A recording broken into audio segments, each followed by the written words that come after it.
Saya pernah diskusi sama Profesor Mun'im Siri. Dia mengatakan begini, sebetulnya kalau mau imbang, kalau orang Kristen dituntut mengakui kenabian Muhammad dalam pengertian apa? Finalitas risalah, finalitas pewahyuan itu adalah Nabi Muhammad sebagai kata menabiyin, Nabi yang terakhir. Seharusnya orang Kristen mengakui dong, kami kan sudah mengakui Isa, mengakui Nabi Isa sebagai Nabi. Kenapa orang tidak mengakui Muhammad sebagai Nabi kan itu kan? Ini persoalannya bukan persoalan apa take and give gitu ya. Persoalannya tidak semudah itu karena begini. Makna kenabian sendiri itu belum clear dalam Islam dan Kristen. Apa maknanya Nabi? Biasanya misalnya di dalam Islam itu ya, semua tokoh-tokoh mulai dari manusia pertama itu disebut Nabi. Nabi Adam alaihissalam, Nabi Idris, Nabi Hud, Nabi Soleh, Nabi Ibrahim, Nabi Ishak, Nabi Ismail, kan gitu kan? Semua disebut Nabi, dan Nabi itu juga adalah Rasul.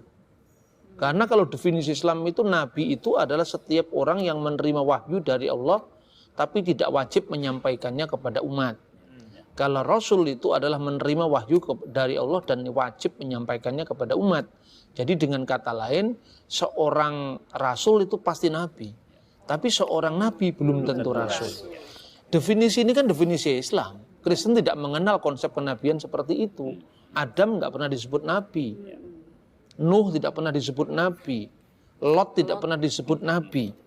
Jadi kenabian dalam pandangan Yahudi dan Kristen di satu pihak itu berbeda dengan pandangan Islam di pihak lain. Memang Abraham disebut Nabi. Tetapi maknanya bukan kenabian dalam konteks yang dipahami secara menyeluruh. Abraham lebih sering disebut sebagai bapak bangsa, patriark. Bukan nabi dalam pengertian seperti Nabi Samuel, Nabi Yosua, tidak seperti begitu juga Daud. Daud disebut nabi dalam makna yang tidak sama dengan misalnya nabi-nabi besar, nabi-nabi kecil, tidak sama dengan itu. Itu masih memerlukan pembahasan tersendiri. Kemudian yang kedua, soal finalitas pewahyuan. Muhammad adalah kataman nabiyin, nabi terakhir.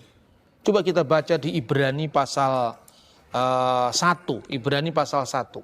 Di sini jelas sekali ini posisi teologis Kristen mengenai apa yang disebut doktrin kenabian.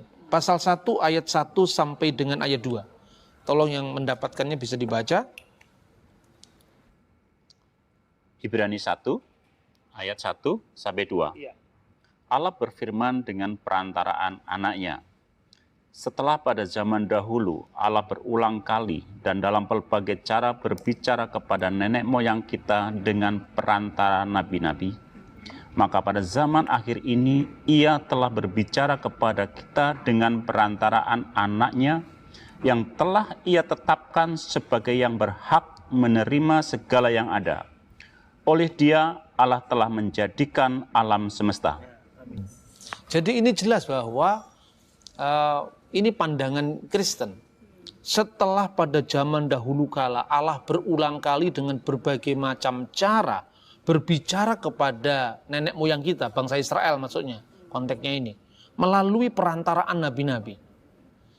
Maka pada zaman akhir, akhirit hayamim bahasa Ibraninya, Dia telah berbicara kepada kita dengan perantaraan anaknya. Jadi Yesus Kristus itu finalitas pewahyuan. Tidak bisa kita menghadirkan nabi lain lagi. Sama dengan Islam. Muhammad itu finalitas pewahyuan. Setelah Muhammad nggak ada nabi lagi, makanya Ahmadiyah dikejar-kejar. Meskipun makna kenabian yang disampaikan Ahmadiyah itu beda gitu loh. Tapi kalau nabi-nabi sebelum Muhammad tidak jadi masalah, asalkan semua visi teologisnya itu sama dengan yang dibawa oleh Muhammad, itu saya kira nggak sulit. Justru gara-gara pemahaman yang memaksakan seperti ini, maka lahirlah kesalahpahaman. Karena orang menilai kekristenan dari sudut pandang teologi Islam. Kita menghormati setiap agama. Karena itu ketika kita memahami Muhammad adalah nabi, bahkan kadang-kadang kita menyebut Nabi Muhammad, itu bukan nabi dalam konteks biblical prophet. Tapi nabi dalam konteks Islam sendiri. Maka kalau saya katakan, apakah saya mengakui Muhammad sebagai nabi? Ya, saya mengakui Muhammad sebagai nabi. Nabinya umat Islam, bukan nabi kita. Sama seperti orang Kristen mengatakan Siddhartha Gautama adalah Buddha dalam pemahaman Buddhisme, bukan dalam pemahaman kita. Karena di kekristenan tidak ada istilah Buddha, dan di kekristenan tidak ada istilah nabi sekalipun dalam pemahaman yang dikembangkan oleh Islam tadi, sekalipun itu dianggap sebagai kontinuitas pewahyuan, tetapi bagi kita Yesus itu final. Ini bukan soal toleransi, ini soal sikap teologis yang tidak bisa dipaksakan. Makanya di dalam Islam itu dikembangkan studi yang cukup menarik. Ya, misalnya Buya Hamka sampai-sampai mengakui bahwa Siddhartha Gautama itu nabi. Dia beristihad lah istilahnya, karena Nabi Zulkifli itu kan dalam Islam ada, tapi kan deskripsi historisnya kan tidak lengkap. Maka Zulkifli itu menurut tafsirnya Buya Hamka itu Zul dari kafilah Wasto, yang artinya Siddhartha Gautama.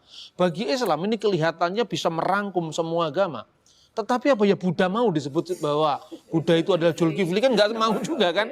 Persoalannya seperti itu. Jadi ini sulit. Sulit dalam pengertian teologis, tapi tidak akan membuat kita tidak menghormati orang Islam, tidak menghormati orang Buddha. Posisi teologis kita harus harus jelas. Kemudian pada ayat 2 tadi kan dikatakan, pada zaman yang terakhir ini atau pada zaman akhir ini ia telah berbicara kepada kita melalui anaknya. Nanti kita bisa diskusi dalam tema-tema yang selanjutnya. Anak Allah itu artinya apa? Artinya firman yang menjadi manusia. Yesus itu dalam iman Kristen dipahami sebagai firman yang turun menjadi manusia.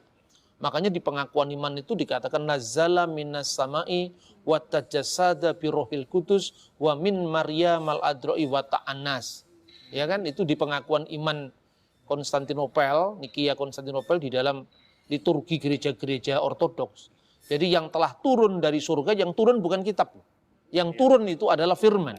Turun dari surga dan telah menjelma oleh kuasa Roh Kudus dan dari perawan Maria dan menjadi manusia.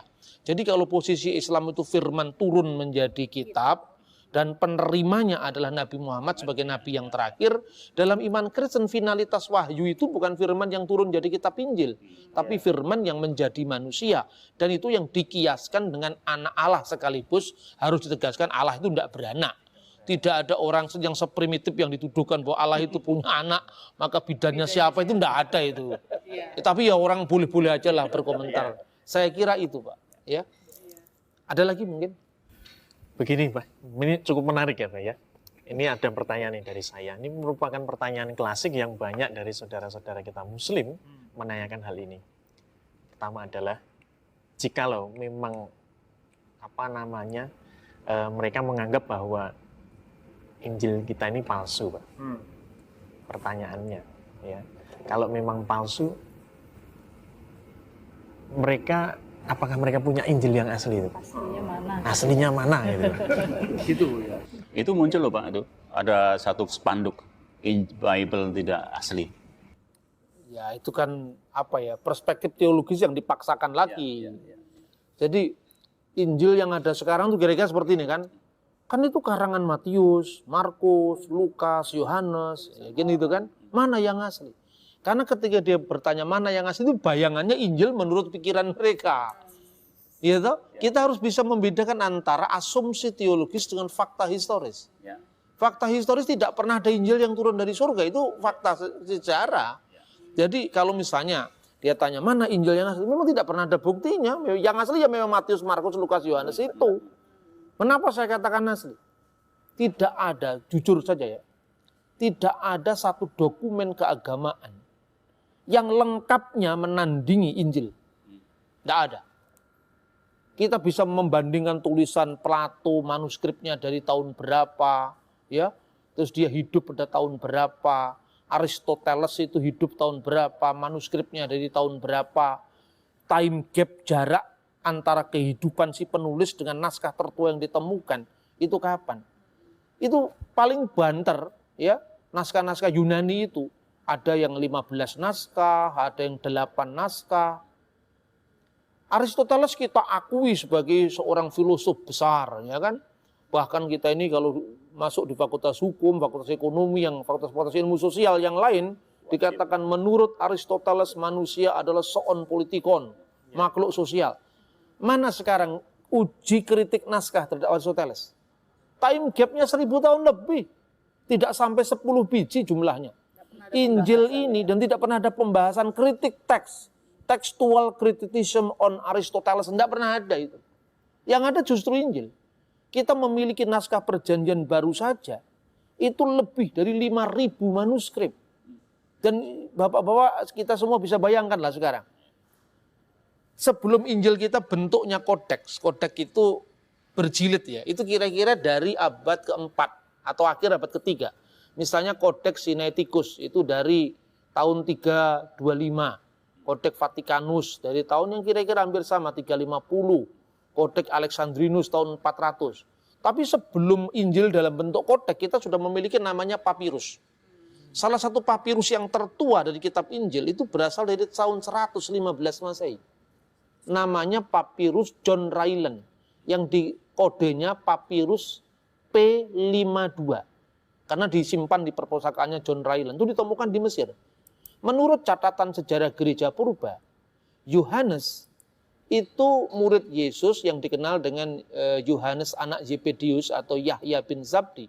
Itu meninggal di kota Efesus sekarang Turki tahun 96. Naskah Injil tertua yang ditemukan tahun 115. Berarti hanya ada jarak kurang dari 20 tahun. Ini kan sama aja ketika zamannya Pak Harto yang lalu kan.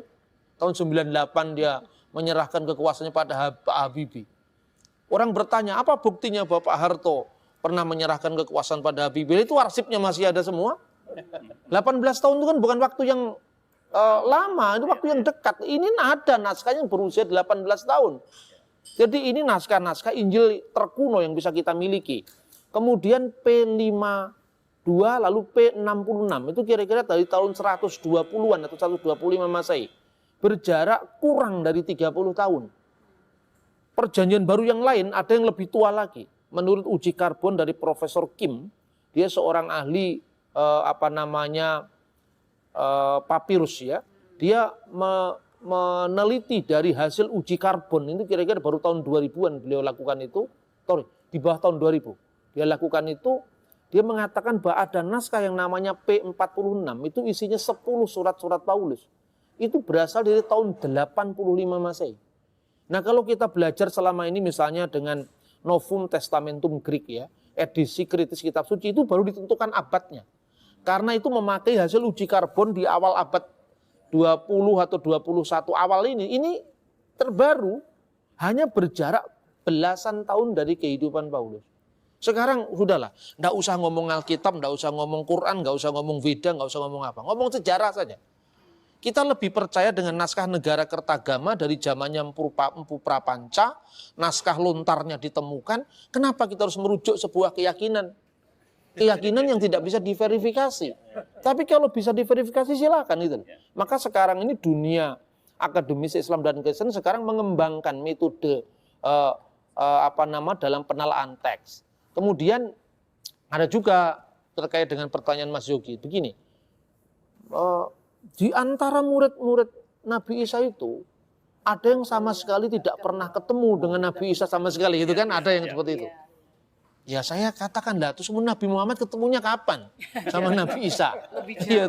Lebih jauh kan waktunya. Kenapa standar yang sama tidak diberlakukan ketika Islam memahami kitab? Ini saya kira standar ganda. Ini tidak fair gitu loh. Jadi kalau mengkritisi agama orang, teksnya sendiri dikritisi.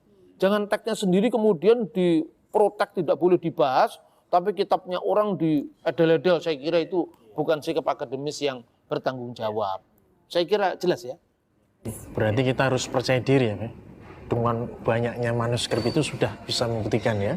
Ya sayangnya orang Kristen itu kurang pede. Kurang pede artinya apa? Saya lebih respect sama teman-teman Muslim ya. Mereka membaca Quran itu dengan penuh penuh respect gitu kan. Meskipun kadang-kadang sebagian besar nggak tahu artinya. Jadi kalau orang Kristen itu nggak peduli asli atau nggak asli, yang penting pokoknya ngerti. Gitu. Lah pola berpikir seperti yang diubah. Saya harus tegaskan itu supaya kita bisa membangun saling pengertian. Saya kira itu ada yang lain. Ya, satu lagi Pak. Mengenai Zukuf Ibrahim Pak. Itu kan yang sukuf Ibrahim yang berisi perumpamaan. Apakah ini sama dengan yang kita kenal sebagai The Testament of Abraham? Oh iya. Gimana Pak penjelasannya? Oke. Saya pernah beberapa tahun lalu ya membaca tulisannya, kalau tidak salah itu Profesor Dawam Raharjo. Dia menulis satu artikel di jurnal yang kemudian mencari eksistensi kitab-kitab yang disebutkan dalam keyakinan Islam. Ada Suhuf Ibrahim. Suhuf itu kata jamak dari Sahifah. Jadi sebelum diturunkan Taurat ini menurut perspektif Islam ya, nabi-nabi sebelum Musa itu diberi suhuf. Suhuf itu lembaran-lembaran yang mungkin kalau istilah sekarang belum terkodifikasi atau belum tematik, saya nggak tahu. Tapi itu kan pandangan teologis Islam. Kemudian setelah dunia dialog Islam Kristen Yahudi ini berkembang, atau trialog Yahudi Kristen Islam itu berkembang dengan sangat pesat, mereka mencari paling tidak jangan-jangan Suhuf Ibrahim yang disebutkan di dalam teks-teks Islam itu sama dengan The Testament of Abraham. Kira-kira seperti itu. Menurut saya ini sekali lagi ya, minta maaf saya harus katakan kadang-kadang memang kita harus menegaskan posisi yang berbeda. Karena bagi saya pribadi boleh kan berbeda boleh kan, saya Kristen kok. Kalau saya tidak berbeda ya saya Islam lah gitu. Menurut saya rujukan tentang Suhuf Ibrahim isinya perumpamaan itu kan muncul pada zaman Islam. Kalau tidak salah itu malah dalam hadis itu kan. Hadis itu ditulis tahun berapa? Katakanlah misalnya hadis itu memang benar-benar berasal dari Nabi Muhammad misalnya. Itu kan abad ke-7. Sementara Ibrahim itu hidup tahun 2000 sebelum Masehi. Bagaimana kita bisa membuktikan bahwa memang Ibrahim itu seperti itu kan itu. Bahasanya juga nggak nyambung. Zaman Ibrahim belum ada bahasa Arab, ya kan? Tetapi bahwa ada keserumpunan antara bahasa Ibrani, bahasa Aramaik dan bahasa Arab itu ya, betul. Tapi itu kan bentuk modern. Seperti misalnya gini, bisa nggak kita membayangkan prasasti Kedukan Bukit di zaman Kerajaan Sriwijaya abad ke-7 dengan bahasa Melayu zamannya Siti Nurbaya dan bahasa Malaysia di zamannya Siti Nurhaliza. Tentu akan berbeda. Kita ini semua sering sakit ingatan. Kita tidak pernah membayangkan bahasa Melayu abad ke-7 itu seperti apa. Misalnya prasasti Kedukan Bukit. Ya, di situ ada kata-kata misalnya dapun tayang naik di sampau ngalap sidayatra. Coba artinya ini bahasa Melayu loh ini. Mana yang kita pahami? Dapun tayang itu nama Jawa kuno atau nama Nusantara kuno, nama orang itu. Belum ada namanya Michael, nama Andreas itu kan belum ada. Atau Muhammad Husni atau Yogi, kan belum ada kan. Terus naik di sampau, kata di bahasa Indonesia sekarang di, tapi maknanya lebih ke, menuju ke. Tapi waktu itu di.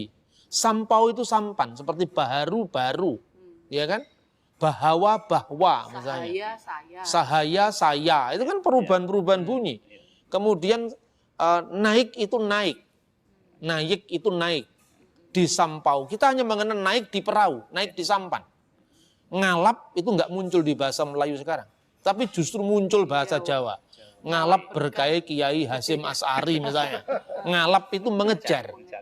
Sidayatra itu bahasa Sanskerta. Kenapa kita bisa memahami itu? Karena waktu itu bahasa Melayu belum mendapat masukan dari bahasa Arab. Belum mendapat masukan dari bahasa Portugis misalnya. Belum dapat masukan dari bahasa Inggris. Iya kan? Maka sekarang orang Malaysia menyebut modern, hanya modern. Karena sudah ada bahasa Inggris. Kosakata itu zaman Sriwijaya belum muncul gitu. Jadi ini problematik di dalam studi keagamaan ya. Kadang-kadang kita berbicara tentang sebuah konsep teologis yang tidak selalu sejajar dengan fakta historis. Jadi terus terang secara pribadi saya tidak percaya bahwa pada zaman Fir'aun ada orang namanya Siti Masitoh, saya tidak percaya. Ceritanya mungkin saja terjadi, mujizat itu bisa terjadi kapannya, tapi namanya pasti bukan Siti Masitoh. Belum ada bahasa Arab. Belum ada bahasa Arab waktu itu. Tidak mungkin di zaman Nabi Yusuf di Mesir kira-kira hidup pada masa dinasti dinasti 1600 sebelum Masehi lah, kira-kira seperti itu. Yang kira-kira ada nama orang Siti Juleha? Saya kira nggak yakin saya. Karena nama-nama Mesir kuno waktu itu misalnya ya, Ramses, Potifera, Akhenaton atau Akhenaten, ya. Karena Aton itu nama dewa. Tutankhamun, Amun itu nama dewa. Gitu? Ramses, Ra, Misi, Ra itu dewa matahari. Seperti nama-nama Hindu yang dinaturalisasi dari bahasa Indonesia, namanya Krishna. Setelah jadi Kristen, Krishna Setiawan. Dibaptis Yohanes Krishna Setiawan. Orang tidak paham bahwa ini memerlukan perjalanan waktu yang sangat panjang. Terus kemudian yang disebut The Testament of Abraham itu sebuah buku pseudograf, itu buku apokrif lah, yang muncul di abad kedua setelah Masehi. Ya abad pertama lah setelah Masehi. Isinya kira-kira apa? Di sana digambarkan misalnya visi Abraham jalan-jalan ke surga. Itu tidak ada dalam Alkitab. Terus di sana dia ketika di surga dia melihat anan kavod, awan kemuliaan, atau bahasa Arab amuda denura, cahaya kemuliaan. Nah kemudian Abraham itu menerima orang-orang dalam pangkuannya. Makanya mungkin saja kisah-kisah ini memang didasarkan atas pemahaman Yahudi secara menyeluruh. Makanya di dalam Injil Lukas dikenal namanya pangkuan Abraham. Tapi tidak berarti bahwa naskah ini yang dikutip oleh Injil Lukas. Karena baik Lukas maupun penulis Testamen Abraham itu memiliki Hebraic root atau cultural background yang sama. Jadi misalnya seperti itu. Dengan demikian maka terlalu jauh untuk menyamakan antara Testamen Abraham dengan Sukuf Ibrahim. Meskipun Pak Dawam pernah menulis itu kalau tidak salah, dan itu menarik saja. Tetapi artinya mesti ada banyak pembuktian yang dilakukan dulu. Apalagi istilah Sukuf itu dikenal di dalam konteks Yahudi Kristen. Mungkin Sefer, kalau Sefer itu kitab. Sifru Takwin misalnya kitab Kejadian. Tapi tidak serta-merta terlalu mudah untuk menyimpulkan.